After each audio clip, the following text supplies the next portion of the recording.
Okay. Okay, to start off this tier list, we first have Batman the Animated Series, which I'll be honest, I haven't seen all of, but I've seen a good couple of episodes of it. And I think what I have to say is it's definitely really good. So preliminary for right now, I think I'm going to drop that here. I mean, I think it is kind of important in like the history of like action cartoons and stuff like that, like in televised animation. Like it feels like it was like DC's like first really big like step into like kind of like it's the way it modernly kind of does things, I suppose. Like after this came things like Justice League the animated series and Teen Titans and stuff like that. And none of that would be here if it wasn't for the original Batman the animated series, which is also really good in its own regard. Like honestly, this has some of my favorite episodes of any DC cartoon, even though I haven't seen all the episodes of it, like stuff like Baby Doll and Heart of Ice and Almost Got 'Em. It's just like really, really good stuff. All right, what do we got next on here?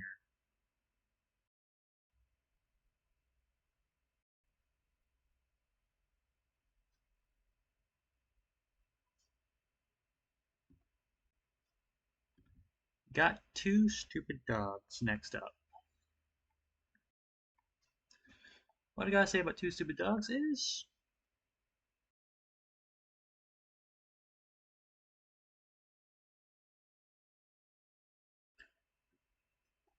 I like it. I mean, as just with like Batman the Animated Series, I haven't seen like a substantial amount of it from what I remember, I did enjoy it. Even though it wasn't like a particular favorite of mine, I suppose. It's just like I feel like it was like one of the last things that Hanna-Barbera did before they almost completely transitioned into just Cartoon Network. But even though it feels like a lot of early Cartoon Network alumni worked on this, I don't know. It just felt like an interesting transition point between those two, I guess. Next up is SWAT Cats, which I have to say, even though I think I might have seen one or two episodes of it, I don't think I've seen nearly enough of it to be able to properly rate it. I don't think.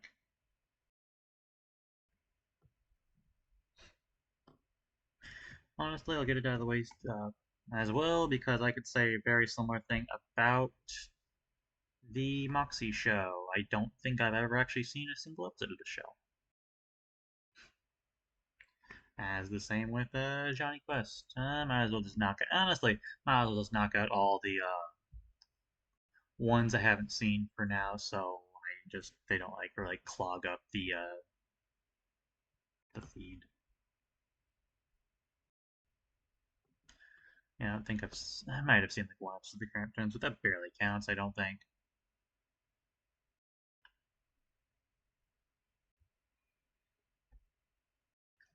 And I guess I could say something about the He-Man and the Masters of the Universe remake.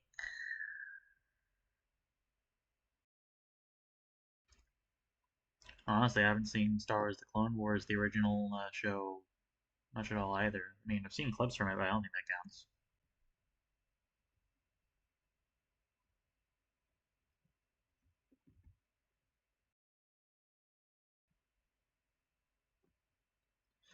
I remember those all well enough. I have vague recollections of this, but nothing serious enough to be able to give it an actual rating. I honestly thought this was kind of like a fever dream when I was little.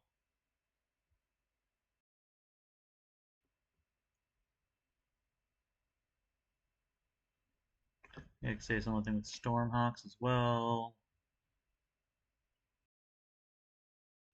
And Chopsocky Chokes as well. Which is the title I do not really like saying, honestly. It sounds weird to me. I don't know.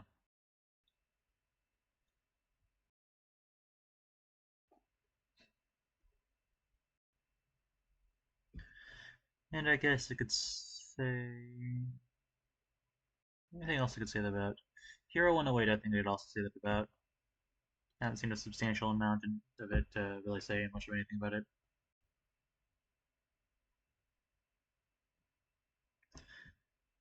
as with Almost Naked Animals and Ninjago.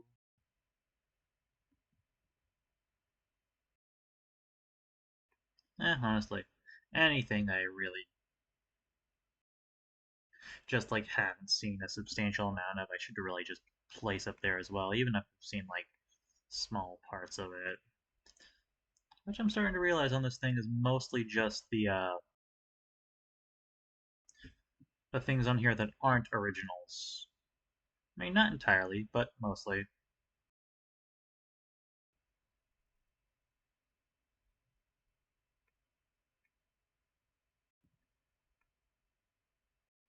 I would definitely also say I haven't seen that one, I don't think.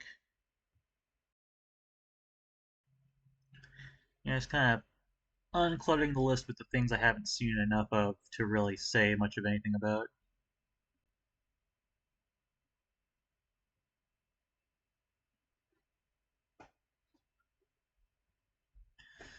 What else do I have to say? I think this would also go there too. I don't have much of anything else to say about that. Because I think I've seen like 2 episodes of that maybe, but I don't think I'd count that. Same, I just seen the only like the pilot for Onion.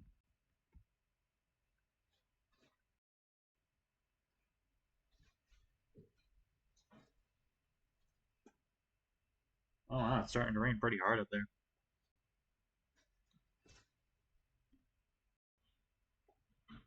So I don't think I've ever seen an episode of Transformers Cyberverse.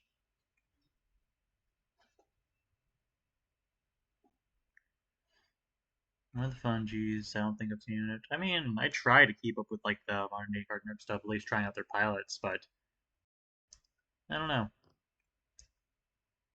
I guess I just haven't gotten around to that with some of these more recent ones, I guess.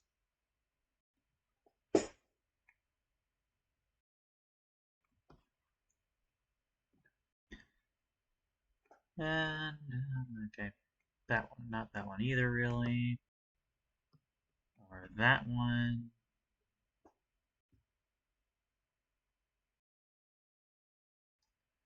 So now I just want to thumb through this to see if I could say anything substantial about all the things we have left.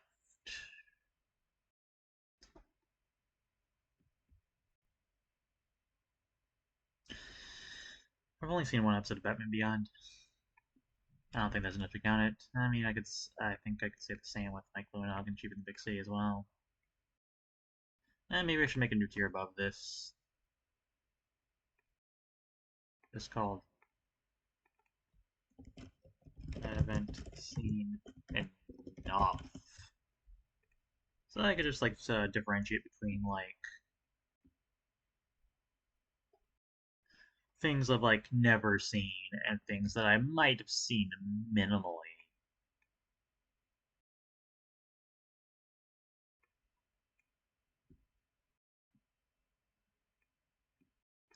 I could definitely pop a bunch of these up there if that's the case. If that's what I'm doing.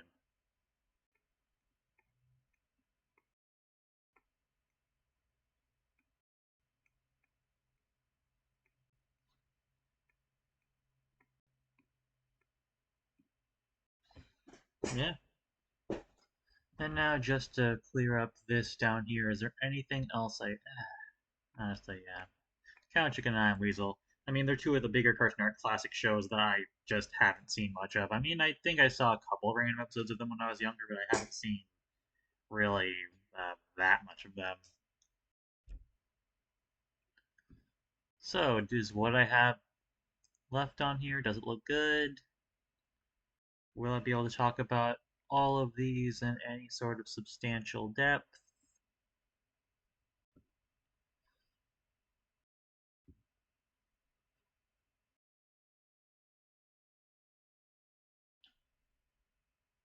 Hmm. Honestly, I think I might have to place Star Wars: The Clone Wars in this category as well, and Transformers Animated. I was more interested in the Cartoon Network original stuff and some of the DC stuff more than anything else, if I'm being honest. Not that I didn't think the other stuff wasn't good, it just wasn't up my alley as much. And this might be an interesting one, but I haven't seen a substantial enough Symbiotic Titan either. I mean, I've seen like maybe like 2 or 3 episodes of it, like back in the day, but and I've actually been meaning to get back around to it too, but I just haven't gotten back around to it yet. I mean, I have seen like a bunch of Gendy Tartakovsky's other stuff, like a bunch of episodes of Dexter's Lab, most of Samurai Jack, Primal, Unicorn Warriors Eternal, which I think is interesting on here that they have stuff like Unicorn Warriors Eternal and Invincible Fight Girl. I know they're by Cartoon Network Studios, but the fact that they weren't aired on Cartoon Network proper kind of makes it feel interesting to me. But you know what? I think I'm fine with them being on here.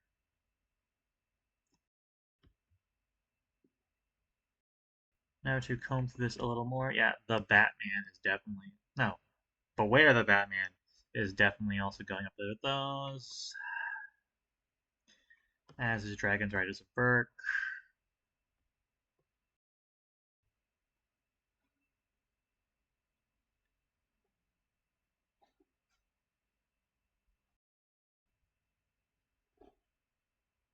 Eh, I think I might place Ozzy and Drix in that category as well because yeah, I've seen a couple episodes of it, but it's kind of strange because I've never even seen the original Osmosis Jones movie, which is kind of strange for me because I've seen most widely released animated movies, at least the ones that came out in the United States. So that's an interesting omission to me, but I'm just being honest.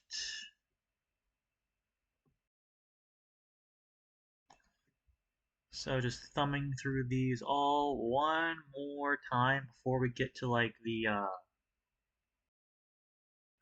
stuff I would have a lot more to say about.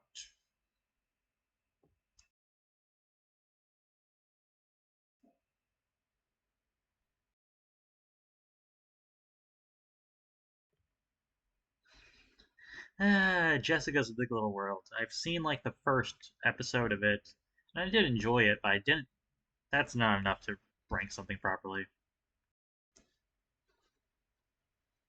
All right, I think that looks good. Now let's actually start ranking everything else we have on this list. Starting with the Animaniacs. I mean, I guess continuing with the Animaniacs, I guess would be more likely or more like apt. Which preliminarily is gonna go up here. Animaniacs is like of like the classic era of like cartoons. I feel like, which well, to me, I was born in 1997, so anything kind of that came out before I was born, I kind of consider quote unquote classic, I guess, even though I'm not sure how accurate that would be. Anyways, back to the point. For all the cartoons that came out before I was born, I think Animaniacs is one of my absolute favorites in that regard, if not at least like in like the top five, I guess. For like, yeah, the stuff that came out before I was born, like Animaniacs is like I don't know, it's just like one of the most funny, clever, and inventive cartoons that I have ever seen. I think, like from that era at the very least. I don't know. I mean, I guess when it comes to Animaniacs, that like I thought some of the different segments were, I thought some of them were better than others. Like specifically, like of course, like the segments with the Warner siblings and Pinky and the Brain and like Slappy Squirrel, I think were some of my absolute favorites. And then there's some others, like, I don't think there's any I straight up disliked of the segments of Animaniacs, but, like, I don't know. Stuff like Katie Kaboom and Minerva Mink, I guess, was also kind of, I think that was fine, but it was just kind of like standard, kind of felt like it was calling back to, like, that Pepe Le Pew from, like, Looney Tunes, I guess, which I guess is not, like, really one of my favorite characters in Looney Tunes either, if I'm being honest. But yeah, when it comes to like, especially like the Animaniacs main segments and Pinky and the Brain and like Slappy Squirrel and like the Good Feathers. Like I don't know, people are kind of mixing them, but I actually also do kind of enjoy Buttons and Mindy to an extent, along with Rita and Runch. I don't know, just a lot of good stuff. But of course, like when it comes to the reboot of Animaniacs, actually, I really wish they would have focused on more than just. I mean, I love the Warner siblings and I love Pinky and the Brain, but I wish they would have focused on like a couple more. I mean, at least like Slappy Squirrel. I mean, I think I kind of get like Good Feathers. Didn't come back because they're kind of like a niche reference. I mean, not exactly niche, but more just a kind. It's like a reference kids wouldn't get today, which like the old Animaniacs don't really care about. But I don't know. Either way, Animaniacs is great, hilarious, love it. All right, Space Ghost Coast to Coast is kind of an interesting one because I'll put it here for now. I've seen quite a few episodes of like this back in the day, like probably like a decade or so ago. I had like a time like a long time ago where I was just trying to go through each and every single like one of the classic like Cartoon Network shows and like really started to try them out to a degree. So I saw like quite a few episodes of Space Ghost back in the day, like Space Ghost Coast to Coast back in the day, but if I'm being honest, I found it kind of funny, but I just don't think I was expecting it to be like a kind of interview show. Maybe I should actually go and watch it again and try it out again in like the context of it being an interview talk show that has like animated characters instead of like I don't know what I was expecting. But after the years like went on, I did actually look up some like the more famous clips and stuff from it, like specific like the episode where like Space Ghost just follows an ant the entire episode. I think that was actually really funny.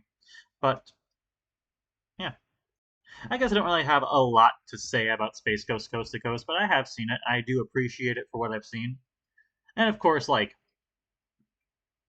it's like the thing that started Adult Swim as well. Like Adult Swim wouldn't exist if it wasn't for Space Ghost Coast to Coast, and I really appreciate that. So even if I haven't seen like all of it, I still did enjoy the stuff I did see from it and appreciate what it started for the network.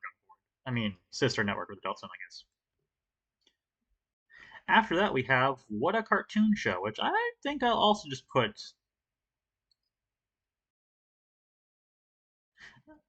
eh, right there. I think.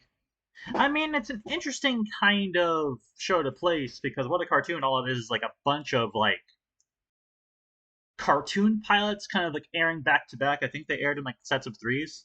I mean, of course, I've seen like the pilots from there from like all the shows they greenlit or most of the shows they greenlit.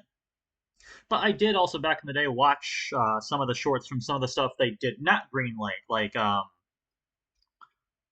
if I'm not mistaken, I believe like Butch Hartman's like Dan Danger and like I think it was Zoomates were also a part of this like pilot program. And I did enjoy some of the pilots on here that didn't actually get greenlit from the network proper. But I think my ranking for this is mostly just because of like the quality of the pilots that they did end up greenlighting. Like I believe like Dexter's Lab and Johnny Bravo. I'm not sure if Powerpuff Girls is on this one. Like What Best Do. I'm not sure if that was on this one. I don't know. Either way, really respect it for what it is and what it did for the network. Because I think like specifically like What a Cartoon and Two Stupid Dogs were like really big like jumping off points for like what would be like the later like early creative leads of like Cartoon Network, like specifically like in the late '90s and early 2000s and stuff. What do we got next here? Oh, we got Dexter's Lab, which I am going to put top of really like so far. I think because if I'm being honest, I do really enjoy Dexter's Lab from what I've seen, but of the Cartoon Network classics, I actually don't think I've ever gone on a deep dive to specifically watch all of Dexter's Lab in and of itself. But of course, from all the stuff I've seen, I did enjoy like almost all the episodes I watched. I mean, like except for like I don't know. When I was younger, I actually think I was able to notice like the difference between like an early episode of Dexter's Lab and a later episode of Dexter's Lab because I think if I'm not mistaken, I believe the early like the first half of the show was like more colorful and then it got like kind of like more muted as the show went along. But I don't know. Some of like the earlier, like really creative episodes of the show, I really do appreciate. Like they had like the episode where Dexter meets Major Glory and like his like the first episode he pulled up a giant mech and like the Schoolhouse Rock parody. There's like definitely a lot of really good solid episodes of like Dexter's Lab. It's never personally been one of my favorites, I guess, but I do really appreciate it for what it was. I mean, I've been saying this a lot, but I really just like kind of, I guess, more appreciate it for what it became, like what it led to on the network later than what it is in and of itself, even though I do really like it for what it is. Yeah, like, of course, like launching the career of Genndy Tartakovsky, like Samurai Jack, Symbiotic Titan, Primal, Unicorn Warriors Eternal. There's like, I don't know. It's just one of those projects that's like the humble beginnings of like a really big creator and the animation industry. I don't know. Yeah, so that's I think where I'm gonna place Dexter's Lab. Hmm. Honestly, I should probably. I've seen a couple episodes of this show, and I did enjoy what I've seen for Superman the Animated Series. But I honestly think it would be fair of me to actually put it here as well, because I think the only episodes of it I really remember are like the Lobo two-parter and like I think an episode where he fought Parasite. But if I'm being honest with myself, I don't think I've seen enough of Superman the Animated Series to really rank it properly on this. So I think I'll have to put it there. Next up, that brings us to Johnny Bravo. Johnny Bravo is a very very interesting cartoon because I don't know. I personally do think it's really funny, but I could see some more like I guess newer cartoon fans looking to like the classic Cartoon Network lineup kind of being put off by it for its like concept, I guess. But I personally think it's really funny, and I think Johnny gets his comeuppance like more than enough to like kind of like balance things, I suppose. I don't know. There's like a lot of specific like quotes and moments from Johnny Bravo I just like think about sometimes in my mind and was like just make me laugh. Like specifically, like one of the I forgot what episode it was, but it was an episode where I think they were walking through the forest for some reason. I don't remember why exactly, but like it was Carl, Susie, and Johnny all walking through the forest. And I think Carl and Susie were setting up this like line of like crumbs, and then Johnny ate all the crumbs in the line. And they're like, Johnny, why'd you do that? Blah blah blah. And then they're like, okay, fine, we're gonna start laying out rocks. And then after they laid out the trails of rocks, they turned around and saw Johnny eating the rocks and like, Johnny, what are you doing? And he's like, Rocky. And I'm like, I don't know. For some reason, that really stuck with me, and I thought it was really funny. I mean, there's plenty of jokes in Johnny Bravo like that. I think like really hold up and are really funny. I don't know, just a really funny show. I think it's actually very interesting that Van Particle, for having like such a popular show at the time, never really wanted to do anything. I mean, I think I tried to look into see what he did after that before, but I never was really able to find anything. So I don't know. I think he just kind of wants to keep to himself, and I guess it's fine. He made a hit cartoon back in the late '90s, and I guess that's all you need. I guess. So yeah, for what it is, I really like Johnny Bravo, even if some things in it might not hold up to some people, I suppose.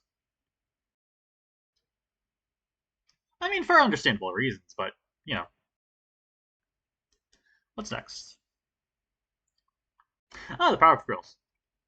Preliminarily, how big do I want my favorites tier to be? Because preliminarily, I'm gonna put Powerpuff Girls up here, like towards the top of this list. I don't know. I don't think I really need to explain myself for this one because like it's the Powerpuff Girls is like probably the most popular. Well, I think Ed and Eddy encouraged Carly Dog like '90s Cartoon Network originals are starting to catch up a little bit, but I think there's like a reason why at the time Powerpuff Girls is like their biggest like cash cow hit like in the late '90s. It's just everything from like the art style and the atmosphere and the music and the characters and like the plots. I don't know. Craig McCracken is personally one of my favorite cartoon creators of all time, and even though Powerpuff Girls is not my favorite work of his, I think it's still a very, very good first ever. I mean, no, it's not even just a very good first ever. It's a fantastic cartoon that just led to the career of one of the most prestigious cartoon creators of all time. Let me take a drink of water real quick.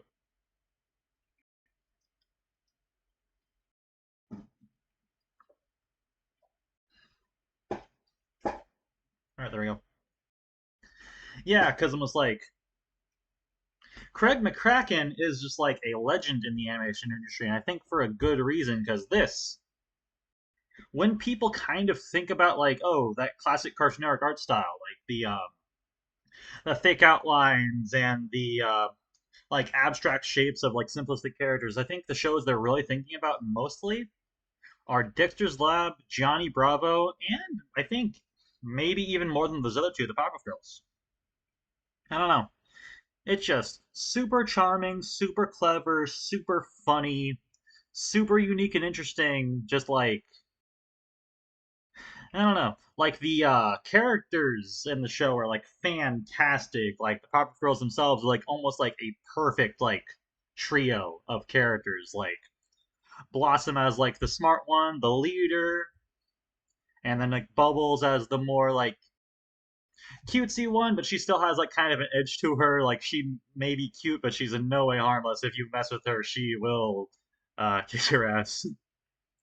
Then there's Buttercup, who's the more of the sporty, tomboy, edgy one, which I think I don't know, they kind of balance each other out to a really good trio.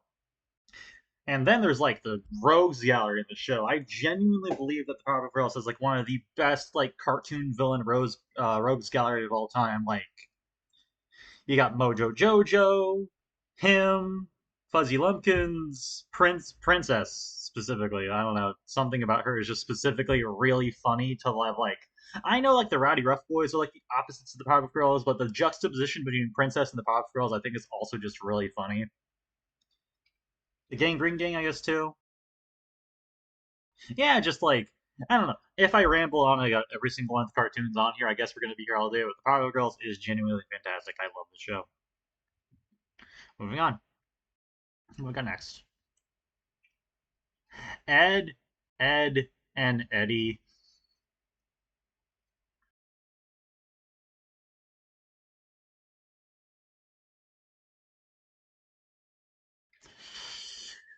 Yeah, for now, I think I'm placing at the top of the list.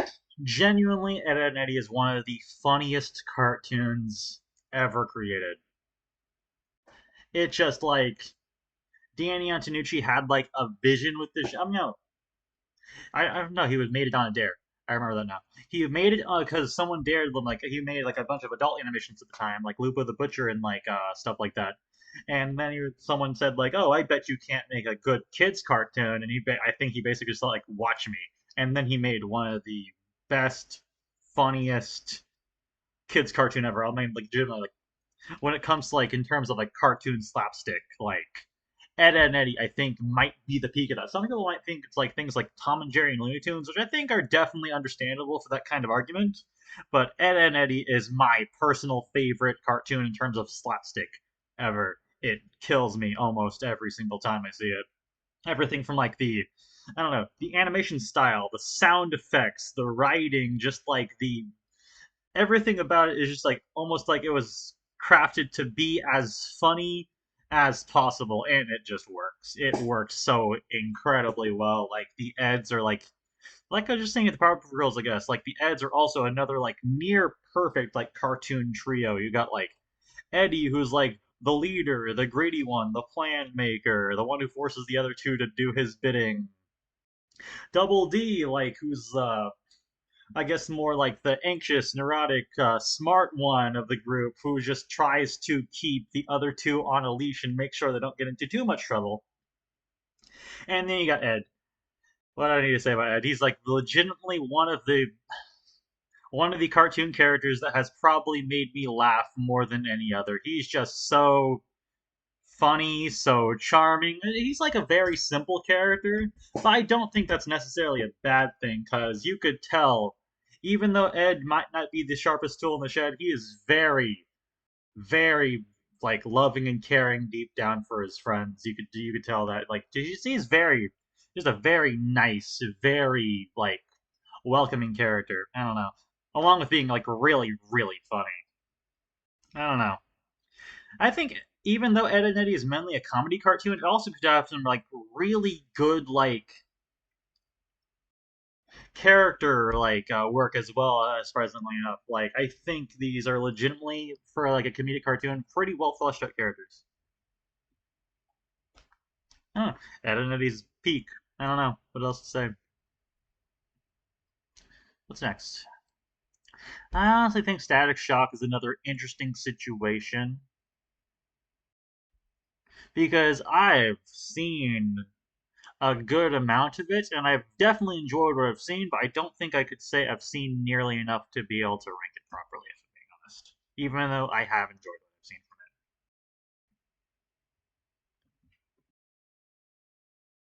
from it. Alright. You know what? I think I'm gonna throw Grim and Evil in there as well. Because, of course, I've seen Billy and Mandy, and last year I actually did like a whole deep dive onto Evil Con Carne as well, and I watched all that show. But I feel like it's kind of weird to rank Grim and Evil specifically, because I'm just gonna rank Billy and Mandy and Evil Con Carne in there. Oh, and later on, anyways. That Time Squad came out after Courage. I mean, it's here. Might as well talk about it. So, Time Squad is a show I do quite enjoy. I haven't seen a substantial amount of it, but I did see actually watch a handful of half hours of Time Squad last year, and I thought it was, I don't know, really clever, really funny.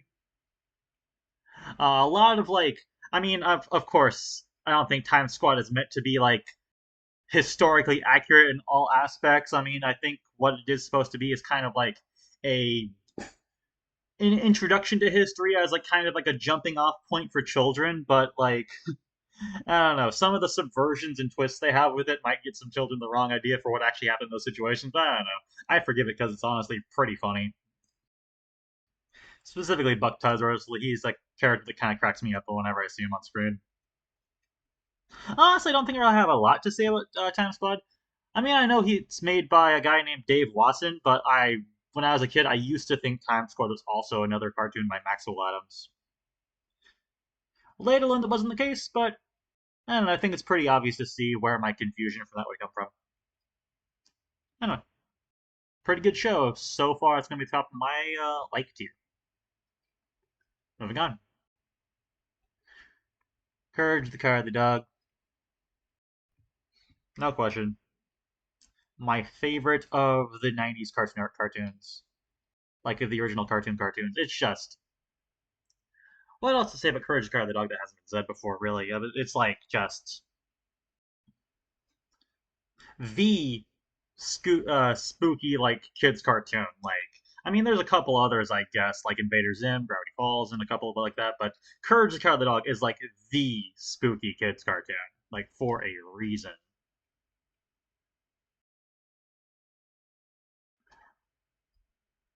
I don't know. It's just so original, so unique, so creative. Like the art style is like such its own thing. Like when you look at the art style of Courage the Cowardly Dog, even if you're not looking at one of the main characters, you're like, oh, that's Courage the Cowardly Dog. I could tell like instantaneously what this is. It's just like that perfect balance of like being cartoony and silly, but legitimately terrifying. I mean, I don't think Courage really scares me anymore because I think I've seen like all the episodes of the show, and like if you know what's happening like in a scary story, then it's not going to be nearly as scary anymore. But still, like legitimately, this is like one of the best cartoons Cartoon Network has ever produced. Like John R. Dilworth is a genius, and I legitimately am surprised he never actually wanted to make any other cartoons for any other channels again. I mean, I know he made pilots over the years, but I just know he doesn't. He never actually had another cartoon take off after this. I don't know. I mean,